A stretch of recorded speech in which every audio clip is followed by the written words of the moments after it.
Dans cette vidéo, nous allons utiliser le flou gaussien pour une petite séance de maquillage. Donc on voit ici que la peau de la personne est un petit peu a beaucoup de boutons et donc nous allons en fait réduire un peu cet aspect en utilisant différents éléments. Donc on va créer une nouvelle étape. On va prendre un pinceau. On va choisir une taille de pinceau qui soit quand même assez grande. Je vais encore la faire un petit peu plus grande. Voilà. Juste entre les deux, ce sera parfait. Voilà, ok. On va utiliser une opacité de 30-40% et on va sélectionner toute la zone où on veut appliquer le réglage. Donc ici, je veux ici appliquer ce travail sur cette partie-là. On va simplement ici encore réduire un tout petit peu le pinceau pour aller sélectionner des zones ici au-dessus du nez, voilà, je vais appliquer ça aussi dans cette partie-là, je vais appliquer ça ici autour des lèvres. Alors le principe quand on veut appliquer comme ça un lissage sur la peau, c'est de ne pas sélectionner les lèvres et les yeux, de façon à ne pas appliquer ce lissage sur ces parties-là. Et donc ici on va aussi également choisir le cou, de façon à lisser toute cette partie-là également dans la même opération. Voilà, j'ai sélectionné la zone, on la fignolera par la suite. Donc je vais prendre une opération ici, mise au point flou gaussien, voilà, et on va régler le flou jusqu'à ce que les boutons disparaissent et qu'on ait l'effet souhaité. Donc là je vais monter encore un peu. On va continuer jusqu'à ce que j'ai exactement le réglage qui me plaît bien. Donc là je vais aller vers les vents, je pense, voilà. Donc je vois qu'il en reste un peu là, donc je peux toujours utiliser mon pinceau pour réappliquer, vous voyez, je vais appliquer une couche à chaque fois, j'en reste encore un peu ici, de façon à ce que le lissage soit parfait à différents niveaux. Là, j'en ai encore sur le nez, donc je vais encore réduire un tout petit peu la taille du pinceau, de façon à toucher la zone qui m'intéresse simplement. Encore ici, juste travailler un peu cette zone-là, et on va élargir un peu pour faire le coup ici de manière plus intense, parce qu'on a pété assez fort, il reste encore voilà, des zones qui ne sont pas... Voilà, de façon à créer ce qui nous intéresse au niveau. On voit tout de suite que l'effet de lissage est intéressant. L'étape suivante, on va un peu donner de la netteté sur les yeux, donc on va créer une nouvelle étape. On va, même chose, utiliser le pinceau pour sélectionner la zone. Alors là, on va lui prendre une opacité un peu plus forte pour vraiment marquer l'effet de netteté. Donc voilà, on va choisir vraiment la partie de l'œil qui nous intéresse. Voilà, ici, même chose. Donc, ok, voilà. Et donc ici, on va utiliser dans ce cas-ci la mise au point masque flou. On va monter jusqu'à ce qu'on ait l'effet souhaité. Je vais monter encore un peu, voilà, pour avoir mettre X7. Donc on va tout de suite voir la différence, vous voyez, on voit la différence au niveau des yeux.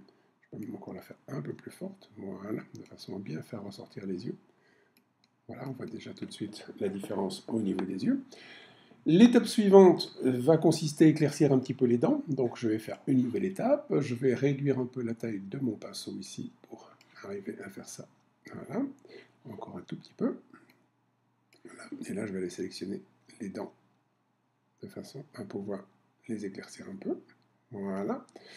Ok, je vais passer avec le petit pinceau moins pour enlever le débordement ici, de façon à faire ça de manière assez précise. Bon, on aurait pu zoomer, mais voilà. Et là, je vais prendre un réglage, par exemple, ici pour éclaircir, le LST va assez bien à ce niveau-là. Donc, on va pouvoir ici aller sur la luminosité des couleurs. Voilà. Et je vais pouvoir aller choisir ici la partie qui est là. Donc, on va éclaircir cette partie-là. Voilà. Et on va jouer sur la largeur de façon à... Bon, c'est assez subtil, hein, il ne faut pas que ce soit... ouais, il faut donner simplement ce qu'il faut au niveau voilà, de l'éclat.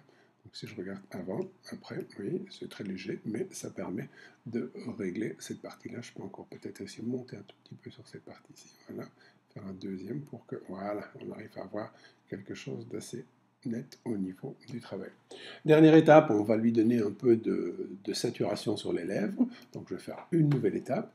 Donc là, pareil, je vais utiliser mon pinceau plus pour choisir la zone où je vais appliquer la saturation. Donc ici, c'est bien sur les lèvres que ça m'intéresse. Donc je vais bien sélectionner la zone de lèvres où je veux le faire. Voilà. Voilà. Et on va utiliser aussi une étape LST. Donc là, on va quand même travailler un peu proprement parce qu'on ne va pas lui faire. Voilà. On va affiner ça, le traitement, pas lui en mettre sur les dents. Voilà. Ici, c'est pareil. On va affiner les lèvres de façon à avoir quelque chose qui soit bien net au niveau des contours. Voilà. Voilà, voilà. Et donc ici, je vais choisir une étape de nouveau LST, mais nous allons travailler sur la saturation. Voilà. Donc on va chercher la couleur des lèvres qui est là, donc on peut le faire avec un point sur le souhait de façon à bien trouver la précision. Voilà. Et donc ici, on va augmenter la saturation sur les lèvres. Voilà, bon. Il faut aussi élargir la zone pour ne pas prendre que cette zone-là. Voilà. Donc on va chercher, pas exagérer, mais voilà, peut-être un peu large la zone. Voilà. J'ai affiné un peu la zone. Et voilà, on a terminé notre leçon. Donc éventuellement, vous pourriez encore travailler ici avec un petit masque flou. Donc je peux de nouveau faire une nouvelle étape, prendre mon pinceau avec une opacité comme celle-ci, je vais l'élargir, voilà, encore un peu plus large pour avoir exactement ce qu'il me faut.